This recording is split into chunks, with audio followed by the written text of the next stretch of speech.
বেলা 11টা বেজে গেল। আজকে ঘুম থেকে উঠতে আমি আজকে কতটা দেরি করে ফেললাম। বিয়ের প্রথম দিনই আমার আজকে এতটা লেট হয়ে গেল।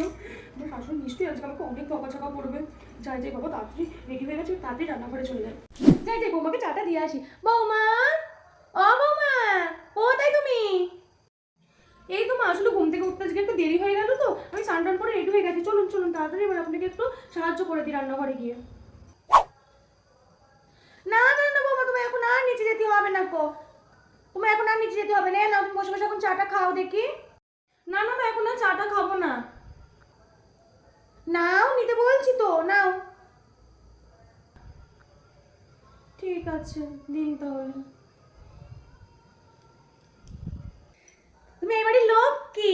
তুমি নিজের মতন করে এই বাড়িতে থাকবে, বুঝলে? নিজের বাড়িতে যেমন থাকতে ওরম করে থাকবে। ঠিক আছে। সবাই মিথ্যেই বলেছিল শাশুড়ি নাকি কত দরজা লয়। কই, আমার শাশুড়ি তো এমন না। আমার শাশুড়ি তো আমাকে বললো নিজের মেয়ের মতন থাকতে। বেলা অব্দি আমি ঘুমাতে পারবো, কত ভালো হবে। সত্যি এমন শাশুড়ি পাওয়া কিন্তু ভাগ্যের ব্যাপার।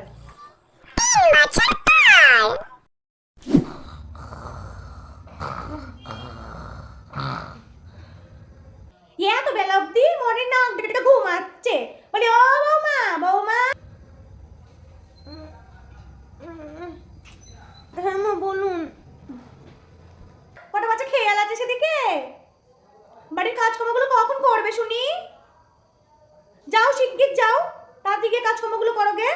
চত্ব সব। আমি আজকে অনেক বেলা অব্দি ঘুমিয়ে ফেললাম। কটা বাজে? মোটে ভোর 5টা বাজে। কুটনি শাশুড়ি আমাকে এখনই ডেকে দিল। বিয়ের প্রথম প্রথম কি সুন্দর আমি 11টা অব্দি ঘুমাতে পারতাম, আমাকে কিচ্ছু বলতো না, শান্তিতে ঘুমাতাম। আর এখন ভোর 5টা বাজে দেয় না, কুটনি শাশুড়ি আমাকে তাড়াতাড়ি ডেকে দেয়। এখন রাজ্যের সব কাজ আমাকে দিয়ে করাবে, ভালো লাগে না।